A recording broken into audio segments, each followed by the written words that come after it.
Good morning, everybody. Some of our international brand names are pretty famous. Perhaps the most famous, or at least one of those, is Coca-Cola. Well, it was on this date in 1886, March 29, that John Pemberton brewed the first batch of Coca-Cola.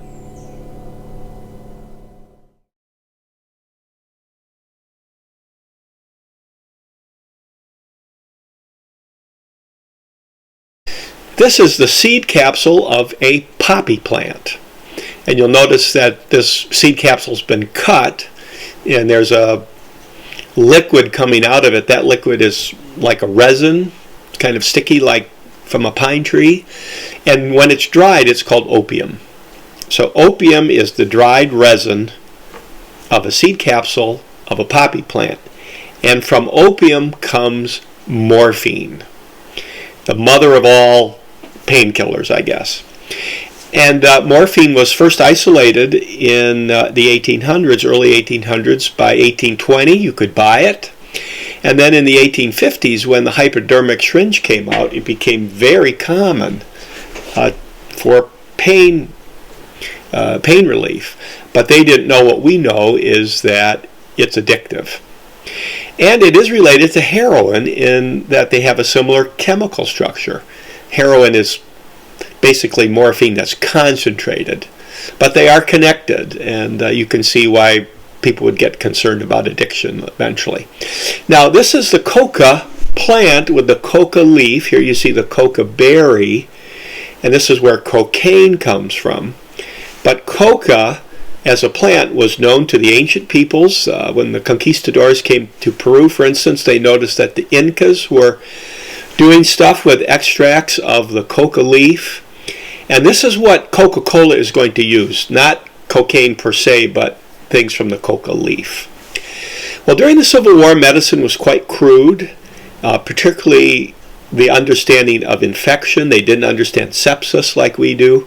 So if you got a grievous wound in the Civil War, you probably died of infection. And here's John Pemberton. He's the one that created Coca-Cola. He was a Civil War veteran and was wounded in the Civil War and became addicted to morphine. He had a chemical background and a little bit of a medical background, so he started looking for alternatives to morphine. And here's a picture of Civil War soldiers in a hospital. It was a big deal in the years after the Civil War how many veterans were drug addicts to morphine. So this idea for alternatives to morphine was quite common. So here's a chart of patent medicines. These were mostly fake, but these were marketed as ways to cure all kinds of ailments. So the creation of Coca-Cola is in this context of patent medicines being very popular.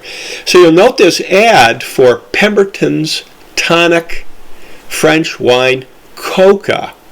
So this was John Pemberton's, one of his early attempts at some kind of, we'll call it a patent medicine. And you'll notice it's got that word coca. But what he did is he added cola.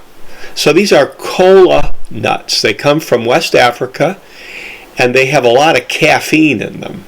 So the coca leaf and the cola nut combine. But there was already a drink from Spain called Cola Coca. And this came out a year before John Pemberton came up with his Coca-Cola syrup. Eventually the Coke company will buy this from the Spanish company.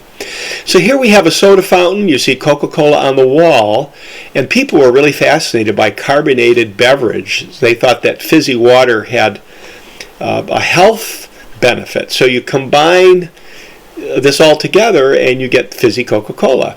Now here's an ad from the Atlanta Journal in May of 1886. And you'll notice that Coke is being advertised as a health drink.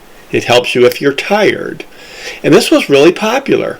And here's the first place Coca-Cola was sold, Jacob's Pharmacy in Atlanta, a nickel a glass. Interestingly enough, Pemberton himself got out of the business in just a few years, so the Coca-Cola company moved on from him. He was not involved that much. So here's a chart of the top soft drinks sold worldwide. Coca-Cola way out in front. but related to a Civil War veteran and patent medicines.